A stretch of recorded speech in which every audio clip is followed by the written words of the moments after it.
Brad, some matches you sort of anticipated that they might go one way or another, but were you anticipating that? Yeah. I know that we've been putting a lot of work in each week, and so you feel like something's building. There's been what's that now? That's our fifth game, and if you look at all the games, we've been in it. It's not like we've been blown away by anyone. You know, Highlanders, Crusaders. Think about when their tries were scored in the game. The Waratahs, we probably couldn't have played worse that night. Still 11 points. So there's some stuff going on here. Got a focus of trying to get better every week. I know Sam's talked to Samu about it.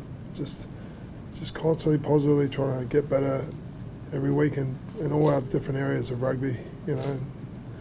And you're just starting to see some positive signs of different things, you know, improvement in kicking game, improvement in our maul, our line-out D. So many more things to work on. But I'm just saying, you're just seeing some positive signs of stuff just ticking away. So, something that's I'm hopeful for is by round 16 or the last round that, you know, you see a better team. You know, you see a team that's growing throughout the season. Would you say that is your most complete performance then? If you can remember back to when you took the job on last year? Yeah. It's been a good old roller coaster. The Lions last year was a good hit out, if you remember, but they came back as well, back at us, and so over 80 minutes, that was a good performance. I thought the Highlanders game was a heck of a performance. I thought the Crusaders game, apart from we had a yellow card where they got a couple more tries and that first sort of stage, I thought we played really good fizzing footy there too. So sometimes you get sort of, you can get, I think, biased of when you get wins, but like I said, there's been some good signs, I feel, with losses this year and I guess today as well.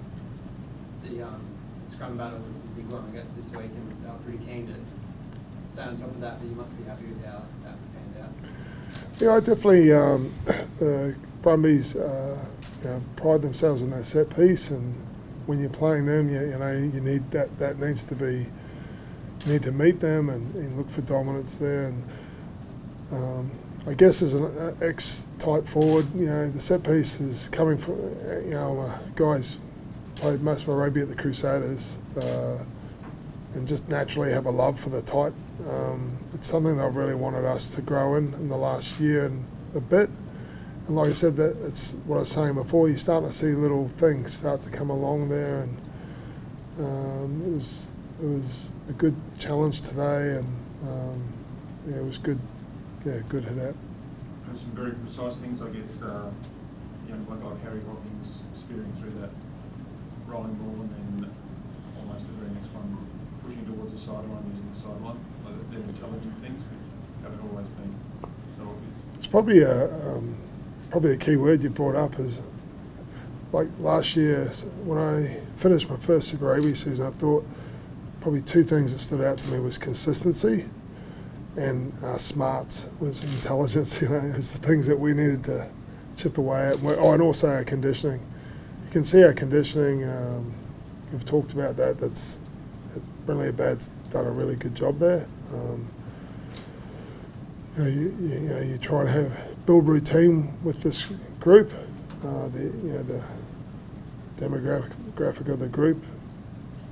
Being younger, I'll be careful when I say that because we're not using excuses around that, but just learning routine, trying to prepare the week better so they get used to consistently fronting.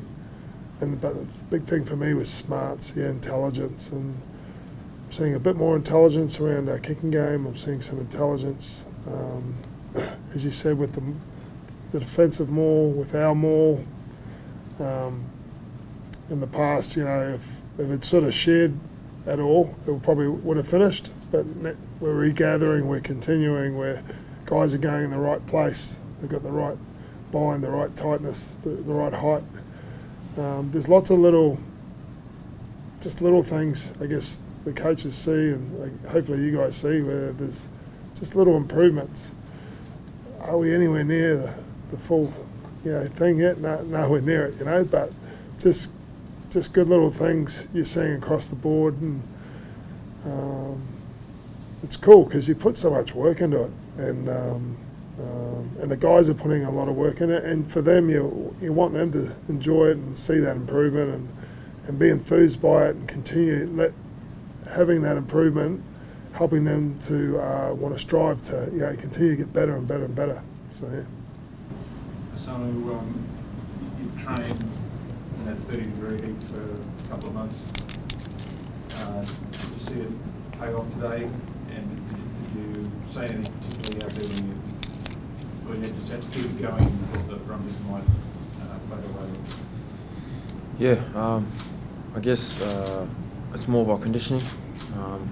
We really wanted to take that, I guess, the heat and that of our excuse out of the game.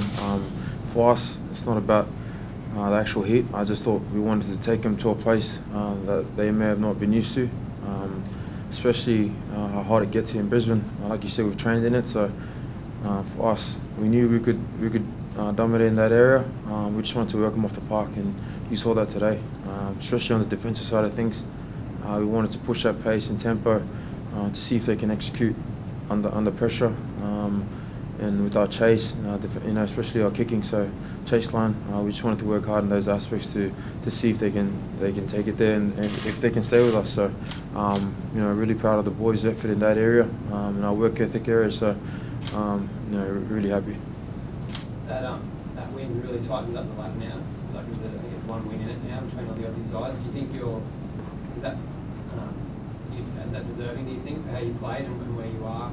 To sort of be back in the mix like that now? I think for the group, I just wanted to see a performance from start to finish. Yeah. Not in terms of the ladder or anything like that. That's not our main focus. Obviously it's a conference game, but I just wanted to see a performance from start. For the last couple of weeks, we've been starting really late.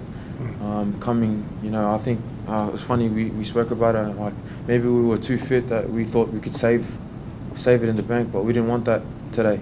We wanted to take into a place, our marker was at that 20-minute and at halfway to see if we were blowing, and I thought we still really didn't take it all the way there.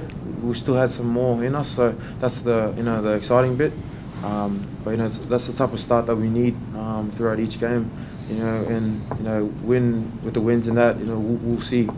As Tony says, round 16 when we get there, we'll see by that. But we just want to take it week by week, and I thought today's performance was something that we needed as a group to showcase to ourselves, that we can go harder in the start. We can perform for a whole 80 minutes. So now that the boys see that, I think we deserved a win like that, not just a close win. We didn't want a close win anymore. We wanted to put a performance in to get those points.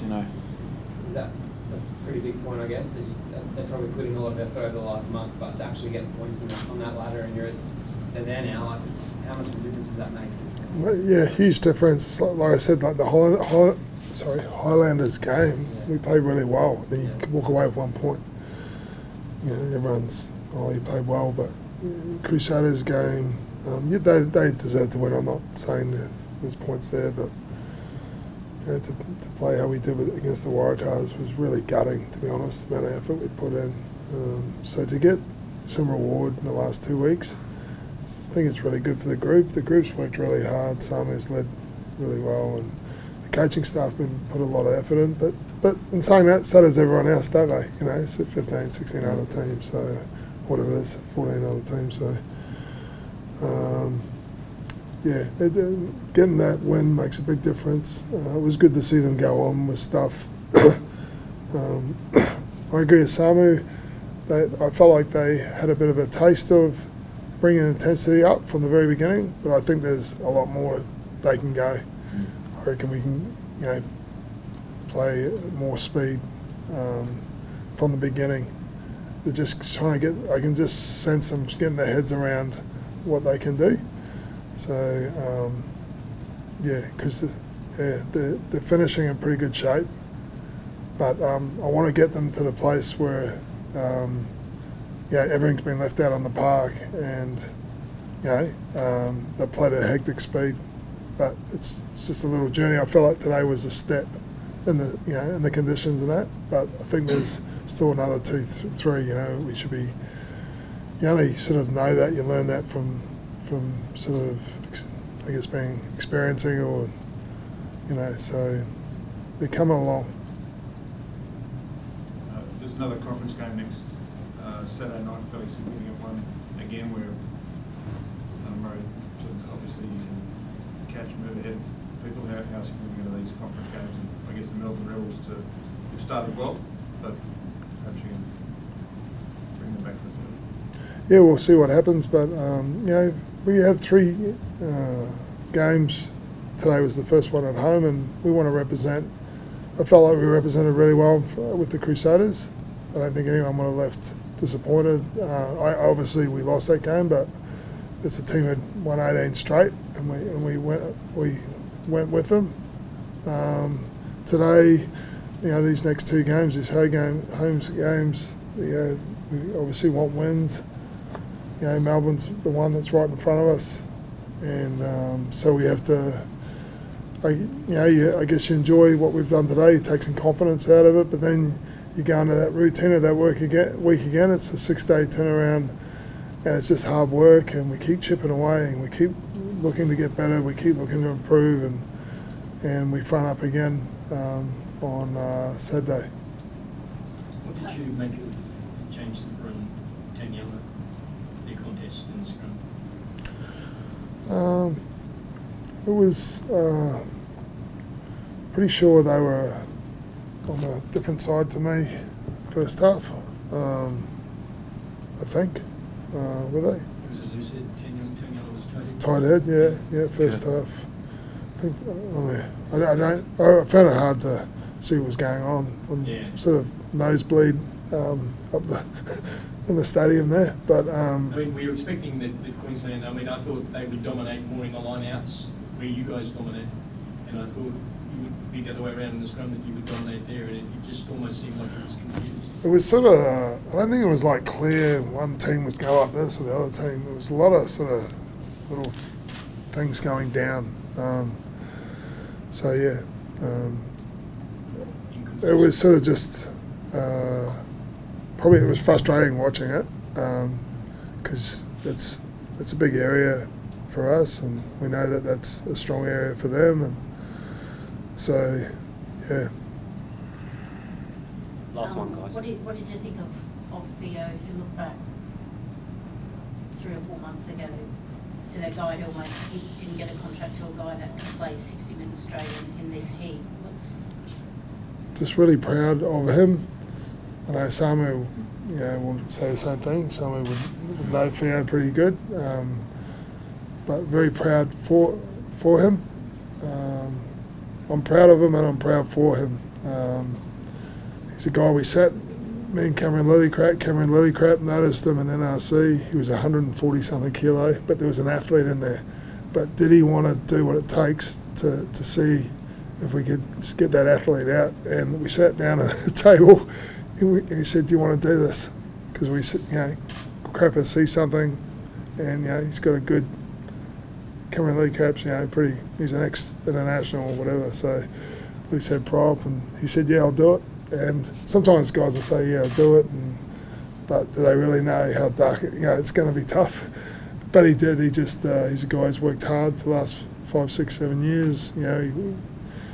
And he knows what hard work is. Of just labouring and different jobs that he's done, and so he worked hard and he shed that weight, and everyone's very affectionate towards Theo. They all know what he's done to get where he is, and you're seeing him get to start in big games, and he doesn't say much. He's very humble. He's quite a quiet guy, but there's an athlete there, and he's doing really well, and we're very proud for him. And I love those stories. I love seeing those guys. I love seeing, because you obviously you have your pathway with your youth coming through. That's awesome. We love that. But I love those ones where guys get a go when they're sort of, it may not be happening. Brandon was our man last year. Brandon Amosa. This year it's been Fee, and we keep looking out for guys because it doesn't have to be over when you're 25, 27 playing club. There's guys out there, and what you find is they've often learned a bit about life. They've had to usually they've worked pretty hard. They play club, because they love their rugby.